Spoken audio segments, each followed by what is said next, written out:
यहूदियों का बनाया हुआ शैतानी पुतला। मिट्टी से तराशा गया एक देव हैकल जिस्म जो दिखने में मुहाफिज था, मगर उसकी तख्लीक के पीछे छुपे थे खुफिया मंतर, सियाह जादू और शैतानी असरार।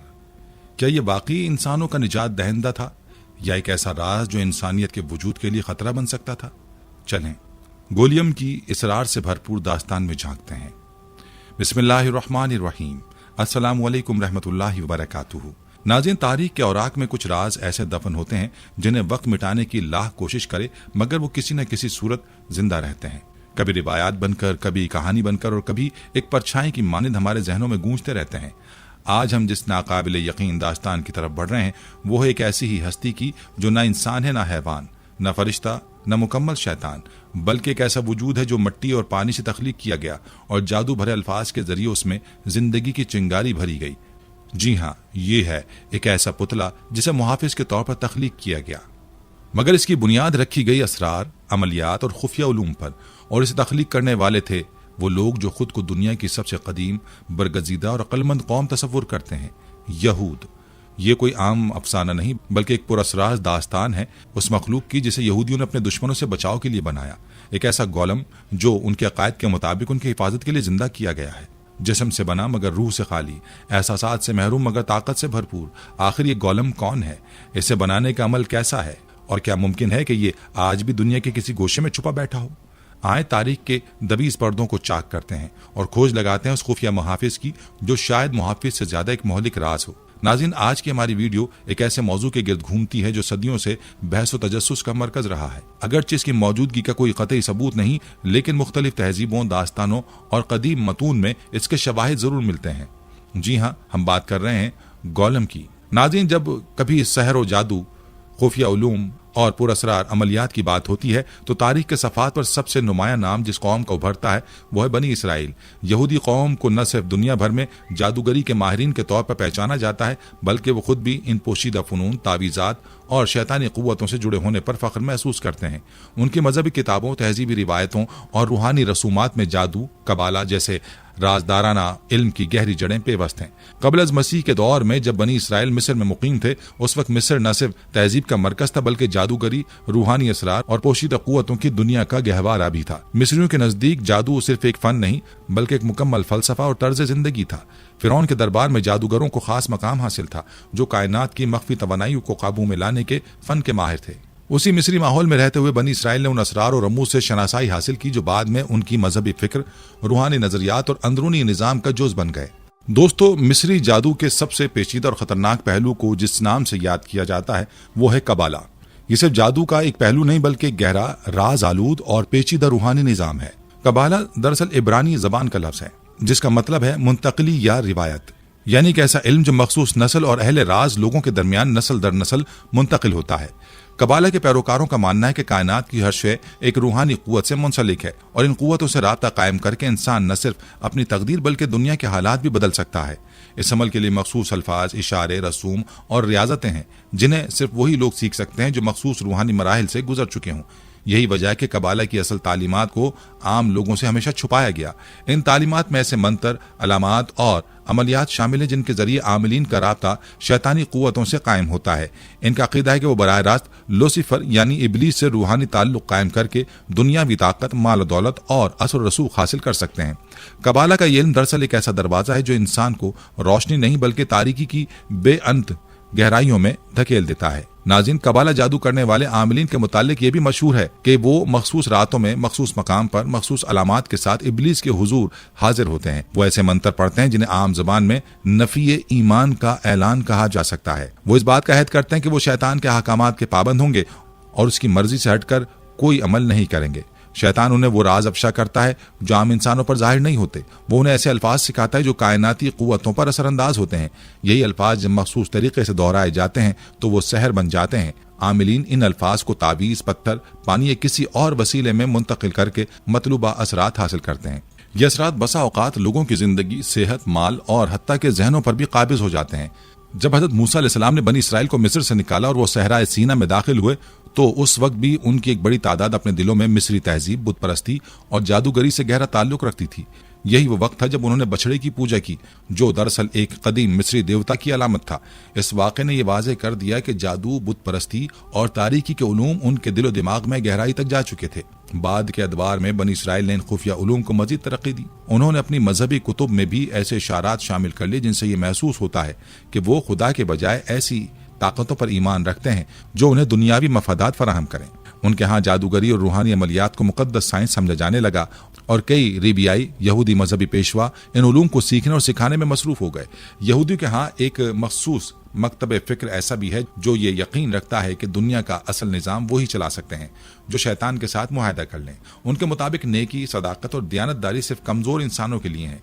जो लोग वाकई ताकतवर बनना चाहते हैं उन्हें रूहानी कुव्वतों को मसखर करना होता है, चाहे वो कुव्वतें तारीकी से ही क्यों न आए। इसी बुनियाद पर यहूदियों में खुफिया अंजुमनें कायम हुई, जैसे फ्री मेसन्स, इल्यूमिनाटी और दीगर सहूनी तंजीमें जो कबाला के उसूलों पर काम करती हैं। इन अंजुमनों का मकसद सिर्फ एक होता है, दुनिया के वसाइल, सियासत, मईशत, मीडिया और टेक्नोलॉजी को काबू में रखकर ग्रेटर इसराइल के ख्वाब को हकीकत में बदलना।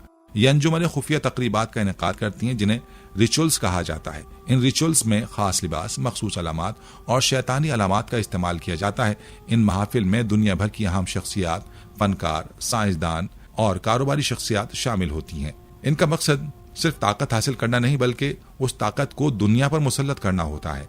दोस्तों, आज भी दुनिया के बड़े शहरों में कई ऐसी खुफिया तंजीमें काम कर रही हैं जो कबाला के निजाम पर अमल पैरा हैं। हॉलीवुड, मौसीकी, फैशन और जदीद टेक्नोलॉजी की दुनिया में ऐसे अफराद की कमी नहीं जो कबाला के निशान अपने जिस्म पर गोदते हैं, सुर्ख धागे पहनते हैं और मखसूस अलामतों के साथ तस्वीर बनवाते हैं। ये तमाम अलामात इस बात का ऐलान है कि वो रोशन ख्याली, इल्यूमिनाटी हासिल कर चुके हैं, यानी वो अब आम इंसान नहीं रहे।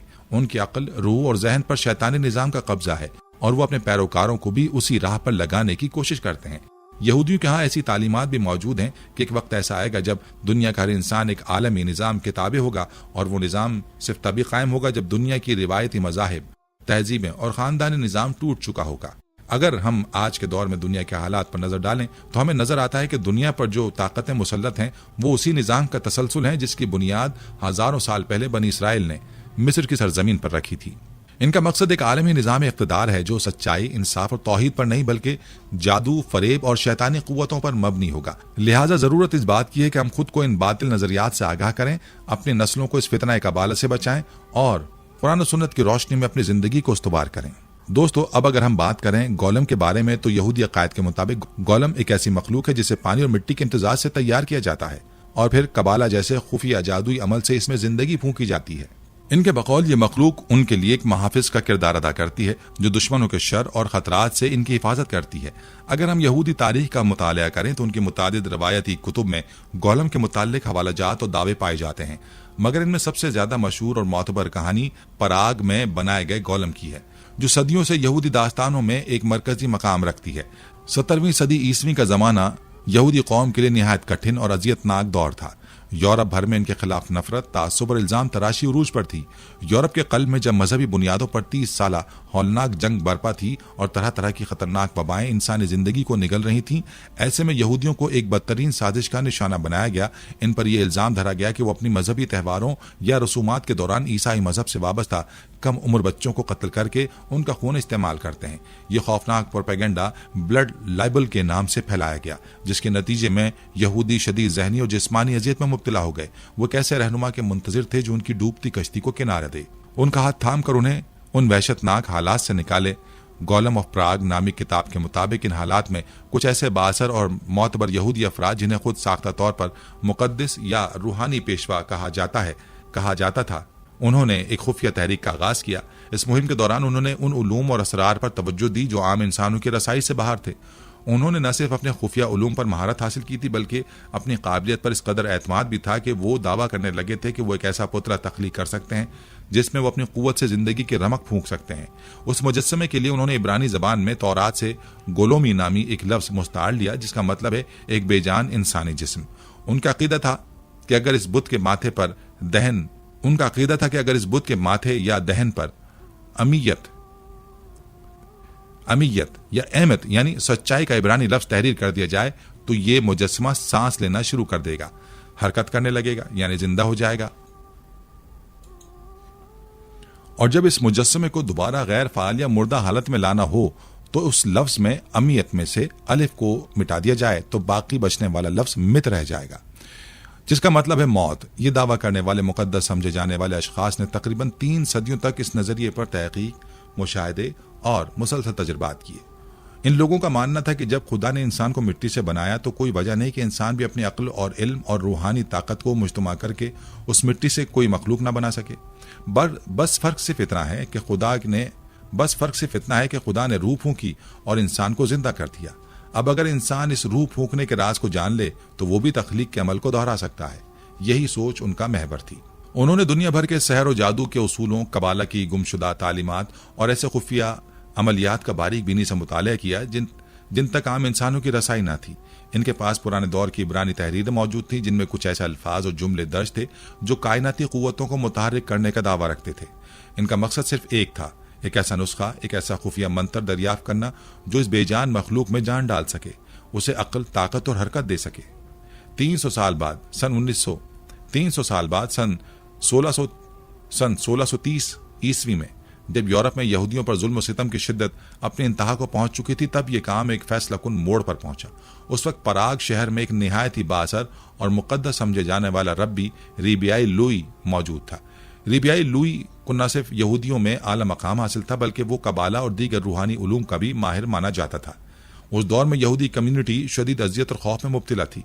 ईसाई आबादी की जानिब से ब्लड लाइबल जैसे संगीन इल्जामात, मुआशी बाइकाट, इबादत गाहों की बेहुरमती और जिस्मानी तशद्दुद, ये सब यहूदियों को एक इज्तिमाई मायूसी में धकेल चुके थे। उन्हीं दिनों रिबाई लुई को एक रात ख्वाब आया। ख्वाब में एक रूहानी हस्ती ने उससे मुखातिब होकर कहा कि मैं तुम्हें एक गोलम बनाना है, एक ऐसा मुहाफिज, एक ऐसा खिदमत गुजार जो यहूदी कौम को दुश्मनों के हमले से बचाएगा, उनके दुखों का मदावा करेगा और उनके हक में अदल कायम करेगा। ख्वाब में उसे वाज़ेह हिदायत कर दी गई कि मिट्टी कहाँ से लेनी है, कौन से मंत्र पढ़ने हैं और किस वक्त इस मखलूक को जिंदा किया जा सकता है। रिबाई लुई जब नींद से बेदार हुआ तो उसने अपने करीबी 2 शागिर्दों, जो खुद भी कबाला के माहिर थे, को एतमाद में लिया और तीनों दरिया के किनारे जा पहुंचे। ये दरिया शहर पराग के बाहर बहता था और उसके किनारे पर खास किस्म की चिकनी मिट्टी पाई जाती थी जिसे रूहानी लिहाज से पाक तस्वुर किया जाता था। तीनों ने बड़ी एहतियात और अकीदत से उस मिट्टी को जमा किया और एक इंसानी जिस्म की मानंद एक कद्दावर मुजस्समा तैयार किया। उसका कद तकरीबन 7 फीट था, चेहरा खौफनाक, बाजू मजबूत और आंखें बंद थीं। फिर वो तीनों एक दायरे में बैठ गए। जमीन पर आड़ी तिरछी लकीरें खींचकर रूहानी दायरा बनाया गया, जिसे इब्रानी में मेगन दाऊद या ढाले दाऊद भी कहा जाता है। इस दायरे में बैठकर उन्होंने मखसूस लिबास पहने, बखूर जलाया और तौरात और जोहार की आयात, मखसूस कबाला मंत्र और खुफिया दुआएं तिलावत करना शुरू की। उनके हाथ में खास कलिमात पर मुश्तमिल तोमार थे। हर मंत्र मखसूस तरीके से मुजस्समे के मुख्तलिफ हिस्सों पर दम किया जा रहा था।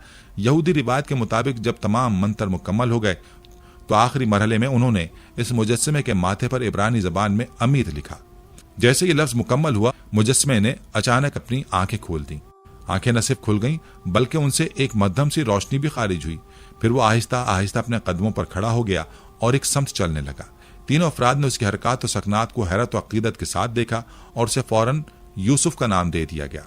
रिबाई लुई उसके सामने खड़े हो गए और फरमान जारी किया, यूसुफ, तुम्हें मिट्टी से इसलिए तख्लीक किया गया है कि तुम यहूदी कौम की खिदमत और हिफाजत करो। तुम्हें हमारे दुख, अजियत और महरूमियों से निजात दिलानी है। कहा जाता है कि यूसुफ बाकी गैर मामूली ताकतों का मालिक था। वो न सिर्फ इंसानी जबान समझता था बल्कि सादा जुमलों में जवाब भी देता था। उसमें कई माफूकुल फितरत खुसूसियात थीं। वो दीवारों के पार देख सकता था, किसी भी साई या आहट को महसूस कर लेता था और अगर खतरा महसूस होता तो उसके जिस्म से अजीब व गरीब तवानाई खारिज होती थी। यूसुफ के कारनामों से मुताल्लिक कई किस्से और रिवायात सदियों से यहूदी लोक कहानियों और पराग की रवायती दास्तानों का हिस्सा बन चुके हैं। इनमें सबसे मशहूर वाक़या एक यहूदी लड़की की बाजियाबी का है जिसे ईसाई गुरूह ने अगवा कर लिया था। कहा जाता है कि यह वाक़या एक ऐसे दौर में पेश आया जब यहूदी बिरादरी पर मजालिम का बाजार गर्म था और उनके खिलाफ मुख्तलिफ इल्जामात लगाकर उन्हें हरासा किया जाता था। एक दिन एक यहूदी लड़की लापता हो गई और शक ये जाहिर किया गया कि किसी दुश्मन गुरूह ने इसे अगवा कर लिया है। रिबाई ने सूरत हाल की संगीनी को भांपते हुए यूसुफ को इशारा किया।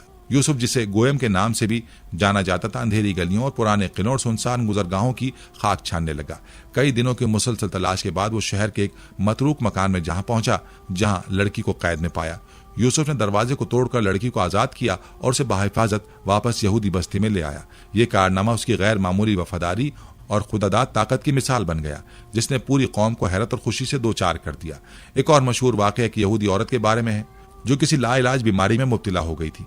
उसकी हालत इस कदर बिगड़ चुकी थी कि तमाम मुआलिज उसका इलाज तर्क कर चुके थे और उसकी मौत को यकीनी समझा जाने लगा था। इस नाजुक वक्त में रिबाई ने यूसुफ को उस औरत के घर भेजा। यूसुफ खामोशी से कमरे में दाखिल हुआ, औरत के सरहाने खड़ा हुआ और निहायत सुकून से अपना हाथ उसके सीने पर रखा। फिर उसने कुछ इब्रानी मंत्र पढ़ने शुरू किए। कुछ लम्हों तक फजा में सनसनाहट सी छा गई, जैसे कोई रूहानी ताकत वहां उतर रही हो। हैरत अंगेज तौर पर औरत के चेहरे पर कुछ देर बाद जिंदगी की हरारत महसूस होने लगी। उसके बदन में हल्की सी जुम्बिश पैदा हुई और आहिस्ता आहिस्ता वो उठकर बैठ गई। खानदान के अफराद हैरान और शुक्रगुजार थे और ये वाक़या यूसुफ की रूहानी ताकतों की गवाही बन गया, जिसे महज एक मिट्टी के पुतले या मुहाफिज नहीं बल्कि एक मुकद्दस हस्ती तस्वुर किया जाने लगा। यूसुफ का सबसे नुमाया और बारहा दोहराए जाने वाला किरदार यहूदियों की जिस्मानी हिफाजत का था। पराग के नवाही इलाके में जब कभी फसादात होते या यहूदियों पर हमले का खतरा मंडलाता तो यूसुफ फौरन हरकत में आ जाता। वो दीवारों पर चढ़कर दूर से आते दुश्मनों को देख लेता और बाज औकात तो महज उसकी मौजूदगी ही दुश्मनों के कदम लर्जा देती थी। उसके गैर मामूली कद-ओ-कामत, मजबूत डेल डौल और सबसे बढ़कर उसकी आंखों की पुरस्रार चमक दुश्मनों के दिलों में ऐसा खौफ बिठा देती कि वो बगैर कोई नुकसान पहुंचाए राह फरार इख्तियार कर लेते। वो जैसे उफुक पर नमूदार होता, लोग कहते हैं कि यूसुफ आ गया है और उसके एक जुमले से ही हौसले बहाल हो जाते। उसकी मौजूदगी यहूदी बस्ती के लिए तहफ़्फ़ुज़ की अलामत बन गई थी। वक्त के साथ साथ यूसुफ यहूदियों के लिए एक देवमालाई हीरो में तब्दील हो गया। अब वो सिर्फ एक मुहाफिज न रहा बल्कि मजहबी और सकाफती तकरीबात का हिस्सा बनने लगा। त्योहारों में उसका मुजस्समा या अलामती वजूद नुमाया किया जाने लगा। बच्चे उसके गिर्द जमा होकर खेलने लगे और उसे कहानियों का मौजू बनाया जाने लगा। बाज रिवायात के मुताबिक यूसुफ किसी भी लम्हे खुद से हरकत नहीं करता था, बल्कि सिर्फ रिबाई के हुक्म पर हरकत में आता था। उसके जिस्म में जिंदगी की लहर उस वक्त दौड़ती जब रिबाई मखसूस इब्रानी मंत्र पढ़कर उसे मुतहर्रिक करते। उसकी तमाम ताकत का राज उसके माथे पर लिखे हुए इब्रानी लफ्ज अमीत, जिसके माने हैं सच्चाई, में पोशीदा था। अगर कोई उस लफ्ज को मिटा देता तो यूसुफ फौरन बेजान हो जाता और अगर दोबारा ये लफ्ज उसके माथे पर लिख दिया जाता तो वो दोबारा जिंदा होकर हरकत में आ जाता। ये पहलू न सिर्फ उसकी रूहानी वाबस्तगी को जाहिर करता है बल्कि उस अमर की तरफ भी इशारा करता है कि उसकी जिंदगी किसी आलातर सच्चाई या रूहानी ज़ाब्ते से जुड़ी हुई थी। यही राज था जो यूसुफ को पराग के यहूदियों की रिवायत में एक जिंदा अफसाना, एक मुकद्दस मुहाफिज और एक रूहानी मुजस्समा बना गया। यह थी गोलेम ऑफ प्राग यानी यूसुफ की पुरअसरार दास्तान, एक ऐसी तख्लीक जो इंसानों के इल्म, जुस्तजू और ताकत के संगम से पैदा हुई और जो आने वाले वक्तों में देवमाला, अदब, फिल्म और फलसफे का हिस्सा बन गई। पोलैंड के एक यहूदी रब्बी के मुताबिक कुछ साल कबल इलियाहू रब्बी नामी एक अजीम यहूदी आलिम का इंतकाल हुआ। ये रब्बी इल्मुल हुरूफ में इस कदर माहिर था कि उसने एक ऐसी मखलूक तख्लीक की जो दिखने में बिल्कुल इंसानों जैसी दिखाई देती थी। उस इंसान नुमा पुतले के गले में अमीत नाम का एक तावीज हुआ करता था। कहा जाता है कि ये पुतला निहायत दुश्वार गुजार कामों को भी बआसानी सरंजाम दे लिया करता था। एक तवील अरसे तक ये पुतला इलियाहू रब्बी का फरमाबरदार गुलाम रहा और उसके लिए मुख्तलिफ काम करता रहा। वक्त के साथ साथ इलियाहू ने महसूस किया कि यह पुतला न सिर्फ ज्यादा ताकतवर होता जा रहा है बल्कि इसका जिस्म भी मुसलसल बढ़ता जा रहा है। यह मंजर देखकर वो खौफजदा हो गया। चुनाचे उसने पुतले के गले से तावीज उतार लिया, जिसके नतीजे में वो इंसान नुमा पुतला फौरन ही मिट्टी के एक ढेर में तब्दील हो गया। कहा जाता है कि जब इलियाहू उसके गले से तावीज निकाल रहा था तो उस पुतले ने सख्त मज़ाहमत की और उसके नाखूनों के निशान आज भी इलियाहू के चेहरे पर वाज़ेह तौर पर मौजूद थे। इसके अलावा गोलम की और भी कई मशहूर अक़साम हैं, जिनमें आयरन गोलम, कली गोलम, कोयला गोलम, क्रिस्टल गोलम सबसे ज्यादा मशहूर समझे जाते हैं। इसके अलावा यहूदियों की लोक दास्तानों में गोलम की और भी कई अक़साम का जिक्र मिलता है, क्योंकि जब भी यहूदी किसी मुसीबत या मुश्किल में गिरफ्तार होते हैं तो वो फौरन शैतानी कुव्वतों से राब्ता कायम करके एक नया गोलम तैयार कर लेते हैं। इन दास्तानों में गोलम को गीली मिट्टी या सूखी लकड़ी से इंसानी ताकतों के जरिए तख्लीक करते हुए दिखाया गया है। कुछ रिवायात के मुताबिक ये एक ऐसी अकल से आरी पैदल मखलूक है जो जंगलात की पैदावार है। कुछ मुफक्किरीन का यह भी कहना है कि कुरान मजीद में मौजूद तालूत के वाक़े में भी मट्टी और लोहे से बनी हुई एक मखलूक का जिक्र मिलता है जो हज़रत सुलेमान अलैहिस्सलाम ने तख्लीक की थी। लेकिन अक्सर ऐसी रिवायात के ताने बाने इसराइली रिवायात से जा मिलते हैं। इसके अलावा 11वीं सदी के एक यहूदी फलसफी और शायर जिसका नाम सोलोमन बिन गिब्रियल था, उसने घरेलू कामकाज के लिए एक लड़की तख्लीक की थी। कहा जाता है कि सोलोमन अपनी तख्लीक करदा मखलूक पर दिल हार बैठा था और उनके दरमियान जिनसी ताल्लुकात का रिश्ता कायम हो गया था। कई किस्सों और कहानियों में भी ये जिक्र आता है कि कीमियादान और बड़े बड़े यहूदी जादूगरों को एक ऐसा फार्मूला हाथ लग चुका था जिसकी मदद से वो कमजोर और नातवा जिन्नात को मिट्टी के पुतले बनाकर एक खास तावीज के जरिए उनमें कैद कर दिया करते थे। फिर उन्हें अपना गुलाम बनाकर दिन भर के सारे काम उनसे लिया करते थे। जब उन्हें महसूस होता कि ये जिन्नात काबू से बाहर हो रहे हैं तो वो उनके गले से वो तावीज फौरन उतार दिया करते थे, जिससे वो जिन्नात मिट्टी के पुतले से आजाद हो जाते थे। दोस्तों, वक्त गुजरने के साथ जैसे जैसे इंसान इल्म, टेक्नोलॉजी और साइंस के मैदान में आगे बढ़ता गया, वैसे वैसे बहुत से कदीम तसव्वुरात को या तो फरामोश कर दिया गया या उन्हें नए सांचों में ढालकर दोबारा इंसान के सामने पेश किया गया। कुछ दास्तानें वक्त के साथ तूफानों में खो गईं, कुछ मिट्टी तले दफन हो गईं, मगर चंद कहानियां ऐसी थीं जो न सिर्फ जिंदा रहीं बल्कि हर नए दौर में एक नई शक्ल के साथ वापस आईं। ऐसी एक पुरअसरार और हैरतअंगेज कहानी है गोलम की। यहूदियों के कायद में एक ऐसी मखलूक जो मिट्टी और पानी से बनी मगर जादू के जोर पर जिंदा की गई। गोलम का तस्वुर सदियों पुराना है, मगर इसके असरात आज भी इंसानी मुआशरे में महसूस किए जा सकते हैं। जब हम गोलम की बात करते हैं तो सिर्फ एक मजहबी अफसाना नहीं बल्कि एक सकाफती, रूहानी, साइंसी और नफ्सियाती अलामत की बात करते हैं जो यहूदी मुआशरे में सदियों से रासिख है। इब्तदाई दौर में गोलम को सिर्फ मजहबी मतून और खुफिया अमलियात के जरिए ही जाना जाता था, मगर जैसे जैसे इंसान का जहन तख्लीक, तखय्युल और टेक्नोलॉजी की तरफ माइल होता गया, वैसे वैसे गोलम भी किस्से से निकलकर आर्ट, फिल्म, अदब और डिजिटल दुनिया में अपनी झलक दिखाने लगा।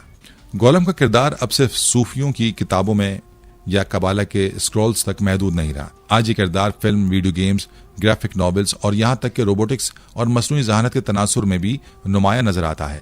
20वीं सदी के अवाइल में जर्मन सिनेमा में बनी मशहूर film the golem, how he came into the world ने इस किरदार को आलमी सतह पर मकबूलियत दिलाई। इस खामोश फिल्म ने सिर्फ यहूदी अकीदे के गोलम को ही नहीं बल्कि उसके जरिए इंसान के अंदर छुपे खौफ, ताकत की ख्वाहिश और कुदरत को चैलेंज के जज्बात को भी पर्दा सीमी पर उभारा।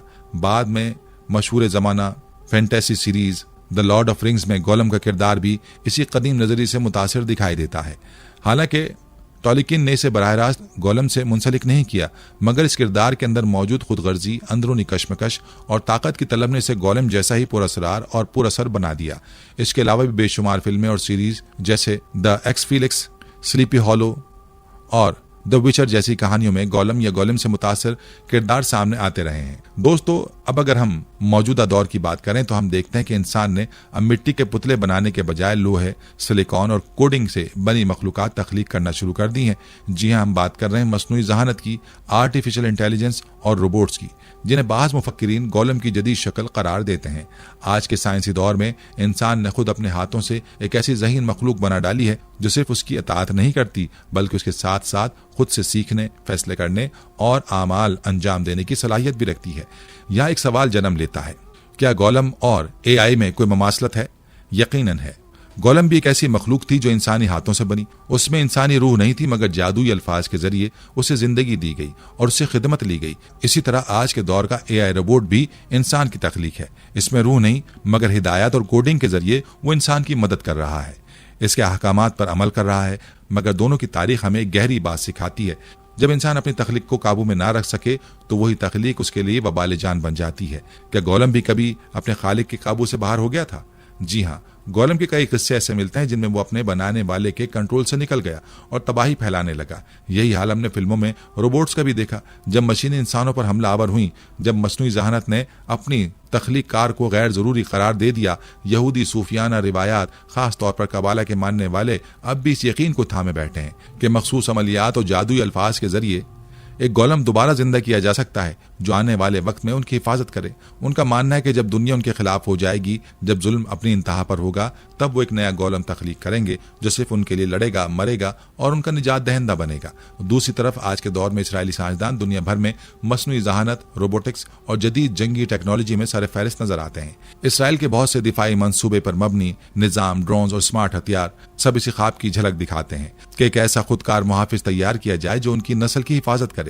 यही तो गोलम का असल तस्वुर है, एक मुहाफिज, एक खादिम, एक ऐसा वजूद जो इंसान के इशारों पर चलता हो और दुश्मन के खिलाफ ढाल बन जाए। मगर सवाल अब भी बाकी है, क्या ये सब सिर्फ एक कहानी है? क्या गोलम सिर्फ एक यहूदी देवमालाई तस्वुर है या फिर एक ऐसा खुफिया मंसूबा है जिसे हकीकत में लाने की कोशिशें की जा रही हैं? इस सवाल का जवाब शायद आज किसी के पास ना हो, मगर तारीख हमें सिखाती है कि जो बातें कभी अफसाना समझी जाती थीं वही मुस्तकबिल में सच्चाई बन जाती हैं।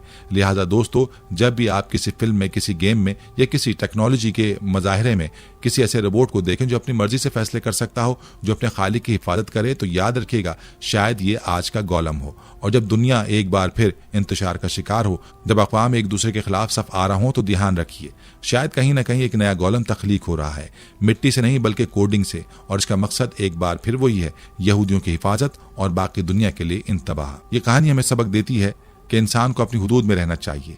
तख्लीक का अमल सिर्फ अल्लाह का इख्तियार है। जब इंसान खुद को खालिक समझने लगता है तो तबाही उसका मुकद्दर बन जाती है। लिहाजा हमें चाहिए कि हम इल्म और टेक्नोलॉजी को खिदमत इंसानियत के लिए इस्तेमाल करें, न कि दुनिया पर गलबा पाने या दूसरों को जेर करने के लिए। दोस्तों, गोलम की दास्तान सिर्फ एक पुरअसरार मखलूक की कहानी नहीं, बल्कि इंसान के गुरूर, हद से तजावुज करने की ख्वाहिश और खालिक के कायनात के निज़ाम को चैलेंज करने की एक इबरत अंगेज अलामत भी है। यह किस्सा हमें याद दिलाता है कि जब इंसान इल्म और क़ुव्वत को खुदा की रजा के बजाय अपनी अना, खौफ या खुदगर्जी के लिए इस्तेमाल करता है तो वही इल्म एक दिन उसके अपने लिए वबाल जान बन जाता है। गोलम के जरिए यहूदियों ने एक ऐसा जिस्मानी मुहाफिज बनाने की कोशिश की जो उनकी बका की जमानत हो, मगर वक्त ने साबित किया कि जो चीज़ अल्लाह की मर्जी के खिलाफ तख्लीक की जाए वह आखिरकार तबाही लाती है। आज हम जिस दौर में जी रहे हैं, जहां मसनूई ज़हानत, रोबोट्स और डिजिटल टेक्नोलॉजी में इनकलाबी तरक्की हो रही है, वहां एक बार फिर इंसान गोलम जैसे किरदार को जिंदा करने के करीब है। फर्क सिर्फ यह है कि अब वो मट्टी से नहीं, कोड्स और मशीनी दिमागों से बनाया जा रहा है। लेकिन एक बात सबको याद रखनी चाहिए कि असल मुहाफिज, असल निगहबान सिर्फ अल्लाह रब्बुल इज़्ज़त है। न कोई पुतला है, न कोई मशीन, न ही कोई जादू या कोई मंत्र इंसान की तकदीर को बदल सकता है। जो कौमें खुदा को भुला बैठती हैं वो मसनूई मुहाफिजों, मशीनी अक्ल और झूठे सहारों पर इन्हिसार करने लगती हैं और बिलाखिर इन्हीं सहारों के हाथों बर्बाद हो जाती हैं। यही गोलम की असल इबरत है। ताकत, इल्म और तरक्की जब इलाही हिदायत और अखलाकी उसूलों से खाली हो जाए तो वो फ़ायदा नहीं बल्कि फितना लाती हैं। आइए हम सब अल्लाह ताला से दुआ करें, या अल्लाह हमें ऐसा इल्म अता फरमा जो हिदायत का जरिया बने, ऐसी तरक्की दे जो हमें आजिज़ी सिखाए और हमें उन रास्तों से बचा जो हमें तेरे नूर से दूर और शैतान के धोखे की तरफ ले जाते हैं। आमीन या रब्बुल आलमीन। नाज़रीन, ये थी हमारी आज की वीडियो। हम उम्मीद करते हैं कि आपको हमारी आज की ये वीडियो ज़रूर पसंद आई होगी। अगर आपको हमारी आज की ये वीडियो पसंद आई है तो आपसे गुजारिश करते हैं कि आप हमारे चैनल को ज़रूर सब्सक्राइब कर लें और साथ ही लगे बेल के बटन को भी प्रेस कर लें, ताकि आपके पास हमारी आने वाली मज़ीद मालूमाती वीडियोज़ का नोटिफिकेशन बर वक्त मिलता रहे। सब्सक्राइब के साथ साथ हमारी वीडियोज़ को लाइक भी करें और अपनी कीमती राय का इजहार कमेंट्स में ज़रूर करें। कमेंट्स में आप अपने सवालात भी हम तक पहुँचा सकते हैं। अल्लाह ताला आपको अपने हिफ्ज़-ओ-मान में रखे। आमीन।